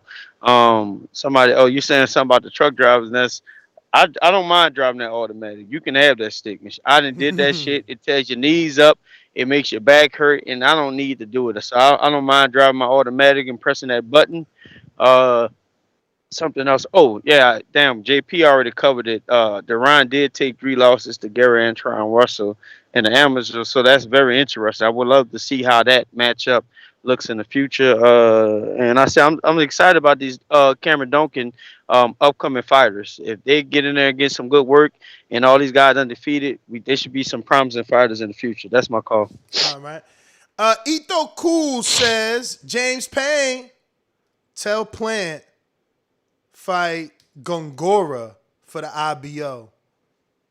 Yo, Gongora sound like a STD. I ain't gonna front. I thought it sounded like some shit I would order at the West Coast taco shop out here, man. He's like, yeah, let me get some of that Gongora with a side of queso. Gongora with a side of queso. It do sound like it belong on the menu. We got Holmes about sports. All right. I think Ennis just saying Earl name for clout. Sounds like Ennis promoter doesn't really want that fight for him. Nah, and I said that. See, the whole purpose of getting Cameron on was to see where they wanted to go. And it's a little cloudy for me. Had he not said that he was already told that Earl is off the table, then yeah, I would have been like, yo, they not looking for Earl. They really want Thurman. But like Terence Bud Crawford, Cameron and Ennis realized that Thurman is the marketable one. Thurman's the one that did 600 with Pacquiao. Pacquiao is not the best seller. He's going to get pay-per-view buys based off his name. But you need a seller. Like Plant was someone to sell the pay-per-view by talking shit and pushing the right buttons. Thurman was like, oh, T-Rex on, all that shit. Like, Thurman is the bigger fight. And that's why they saying Thurman, because if they can't get Earl, who has the belts, Thurman puts him on that next level, in my opinion. We got Jared Lloyd. Oh shit, where you been at, champ? He says the bum lord Crawford, aka the dumpster fire by the riverfront, will get parked this weekend. Oh wow! So he at least he made a pick. He picking Porter. Oh, shit. D Nice in Tampa, right? No, I think you in, it says 718. So you from New York, but I think you moved down here. But he says, yo, auto sucks, but has its benefits. But rather drive a manual. Keep up the great work, fam. Oh, shout out to my truck drivers. Nah, I mean, listen, think about it. Because I remember I went to a stop like in upstate New York or something like that, and this dude, man, he had this double cabin sleeper, and that big shit was automatic, and it was kitted out. Them big shits be all plastics, beautiful looking, and I'm like, oh shit, that's an automatic. But I'm used to hauling, so I'm just wondering like how. I mean, I guess they do the technology, so they got the weight to ratio and everything. But I'm just like, damn, how is that hauling? I like me my clutch, man, especially when you take the trailer off the back and you just driving in your truck. them shits they move out. You know, first gear might be slow, but if you ain't got no trailer, you just take off in third. You feel me? And you fucking with anybody in third. You take off in third, you can fuck with anybody. I'm telling you. These dudes just don't know how to drive. I'm a driver. I was out there whipping that big shit, bruh. I used to love it, man. I used to love it, for real. It never bothered me, and it helped me conduct a shitload of interviews because I never had to touch the load. So I just park, back up to the door, get on the phone, call people. Yeah. But anyway, we got Coach Myers. We did go to you. So JP Long Beach, what up? JP. The other JP. They calling you the other JP now, man. Long Beach in the house. Yeah. Yes, sir, James Payne. It's an honor to share the acronym with you, my brother. You definitely worthy. Not everybody is. But hey, this the week, and it's time to get the rally cry going. This is the fight, good versus evil is what I'm calling it. What? Good versus evil. Damn. For all the choir boys, mama's boys, if you're smiling like to show your teeth. Back in the day, they used to call you soft because you actually went to school. Your parents wouldn't let you stay out all fucking night. Made you get good grades. Them hood niggas thought you was soft. You went outside and whooped them. This is for all them cats. So Porter's the choir boy. Porter is the choir boy, and it's time that the nice guy finish first. So, for all my brothers out there who ain't street, who ain't this, ain't never sold drugs, this one for us. Let's go. Good versus evil. It's time for the good boy to finish first. That's my call now. Yeah, I mean, I can see Bud being the bad guy. He did go to his auto body shop and he ain't like the paint job. Put hands on the dude that painted it. Yo, what's funny is I promise you I did the same shit. I had a Camaro, bro, and my man kept telling me it was gonna be done on a certain day. That's why I never reported on that Bud shit, because I went through it. I understood it. Mechanics and auto body dudes, they the worst, man. If they think you don't know about cars, they will fucking get you, bro. And the dude just kept giving me a new day. It's like, nah, your car gonna be ready Wednesday. Wednesday turn into Thursday. Thursday turn into next week. Next week turn into Thursday again. It's like, bruh, you gonna have my shit on Saturday. Right. And Saturday, he ain't had my shit, bro. I had to let hands go on his ass. The frustration kicks in, so I understood Terence, man. Give me my shit. I'm going to go fix it somewhere else. You understand? That's what Terence went through. It's like, bro, you ain't done yet? The dude like, nah, we ain't done. Man, fuck that. Take my shit off the lift. I'm going somewhere else because you keep telling me X amount of days, man. And you know, again, if you ain't never been through nothing, dudes don't never really understand people, but I love cars, you know. I've had a lot of muscle cars, import cars. I love racing. I've been on the track. I understand him. He got a motherfucking Grand National. That shit souped up. And we all seen, after he got it painted, we seen him peeling out. So he likes speed. He want his shit fit. And you out here playing around. You know what I'm saying? It's like, nah, bro, forget it. Don't finish it. I got money. I'm going to take it somewhere else to get it done. God damn, Ness. Did you beat up the mechanic, man? Did you hit him with I definitely drug my auto body, man. I drug him all through the dirt. I don't give a fuck. Man, listen. Let's hit him with the motherfucking famous right hook, the Nesta Young Ali hook. Bruh, I'm going through that shit right now. Like, remember I had missed the show. I went through that shit. I got off the airplane and got into some shit with somebody in the airport, man. Now I'm back in the court system again, man. I have a short temper. Hey, yeah, I do too, chimp. You ain't alone.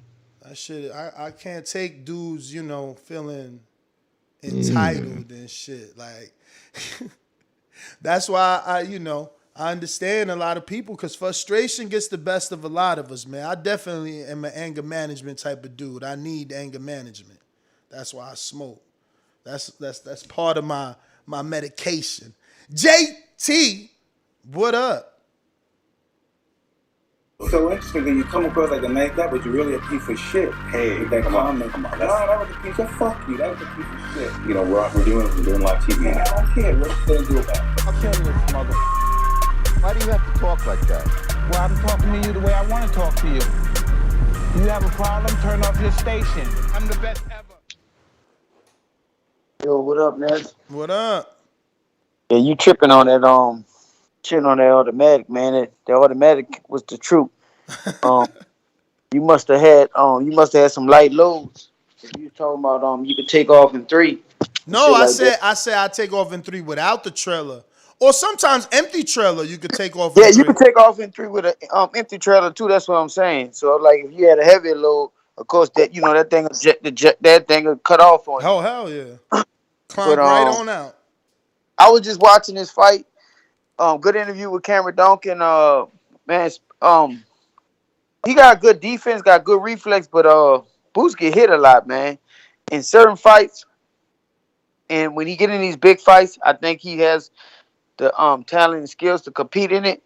But is he ready for it now? I don't think so. Cause like at the higher level, like shots he was taking from lower level guys and stuff like that, he can't make those mistakes that he was making against this guy. I was just watching this fight and I was like 2-3 rounds in it, and he eventually stopped the guy, but him being over aggressive at the time, can he do that at the top level? I don't think so. He got to take his time more, pick his shots better, because taking shots like that from Arrow or Bud Crawford, man, Booster get rocked. He'll get rocked, man. I don't know if he'll get stopped, but he.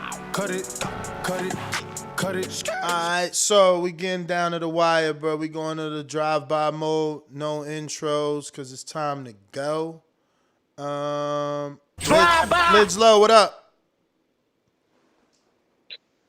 What's happening, man? I'm gonna keep it short for you. Everybody tune in to the greatest fighter. Everybody who talking to smack, make sure you keep talking. And if anybody want to bet, I got Bud all day. I'm out there thing. Peace out. All right, line 6. Drive by.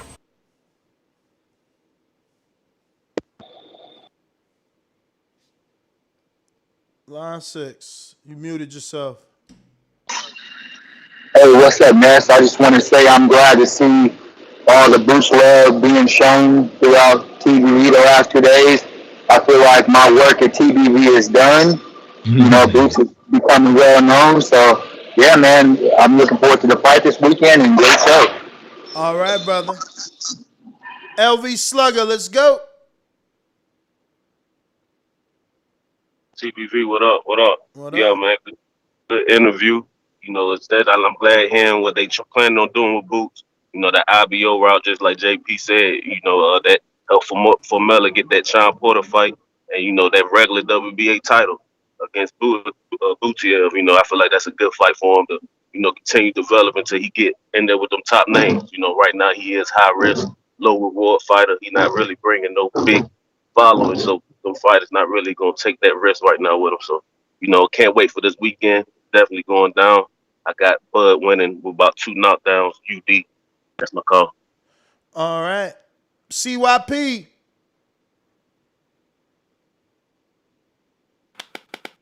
All right. Let's drive this shit by. You got Charles Martin versus Luis Ortiz. I hope when Luis Ortiz beats Charles Martin, it was a good enough win for him like it was for AJ. We're not going to talk about the fact that Dave Benavidez brought up a dude that was 150, that was fighting at 160 to 168. If it was anybody else, we'd be talking about it. Bringing up dudes to fight. And Boots, when he lost, he was 16, 17, 18 years old in amateurs, 3-round fights. If you think that matters for a professional, put your money on Gary Antoine Russell. And I would take all bets up to $10,000. CYP out. Paco, probably just listening. NO. Drive by. Stombo. What up? What up? Yeah, man. I'm ready for this, man, to go down. Listen, man, he had great work with what's his name, Brian Norman.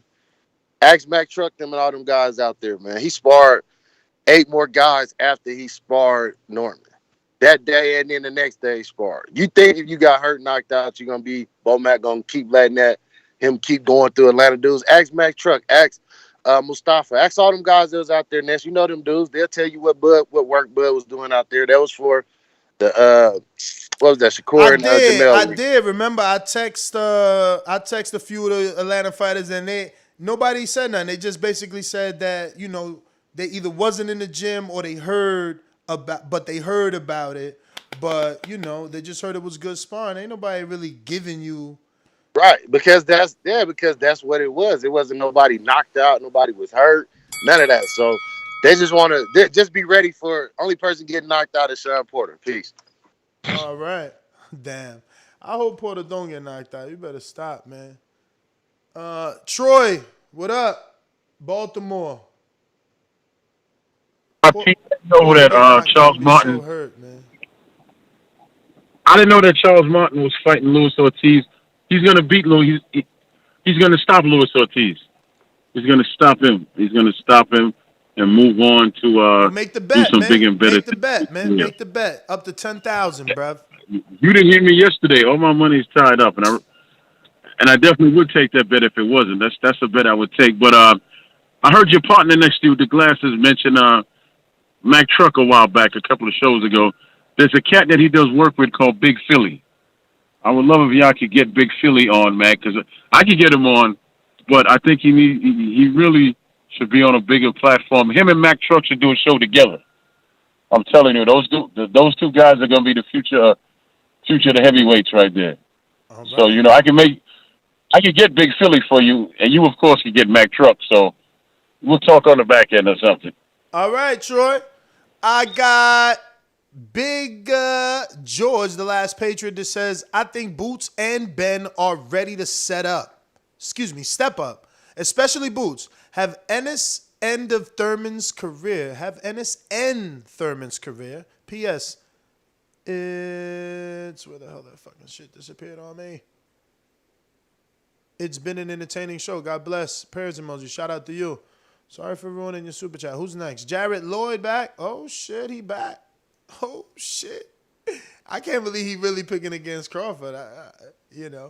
He says, yo, did Jay McDonald sell his Obama phone to get that intro? These bud tenders going the extra mile. I see. Nah, you just been MIA, bro. He's had that intro for a while now. That's become the new bud call, man. People love that intro in these YouTube streets. We got Big Super Mex that says, full empty. I can leave in third. Hashtag Clutch Gang. Oh, shit. The challenge is out there. All right. I got Coach Myers. Boomerang. You good, right? Because I know I got to go. I'm already 4 minutes late.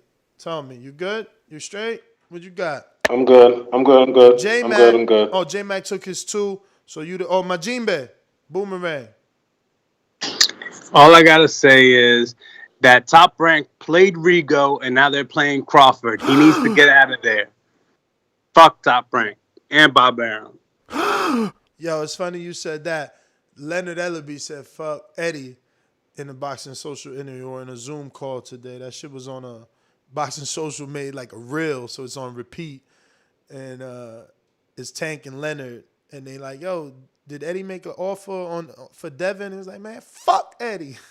And Tank was like, cat. Yeah, but it was fun. It's funny because of Tank's expression. You got to look at Tank. He's like a little kid when he laughs and shit. But yo, that's everybody in SGTO, Instagram, and Twitter. I'll be back because there's a lot of breaking news. And you know WBC's breaking news right now. There's going to be mandatories called all afternoon. So pay attention to your favorite writers, Coppinger, the Idix, the Rayfields. They're going to be breaking that. And then we're going to be talking about it right here on this show after this phone call. Peace. You.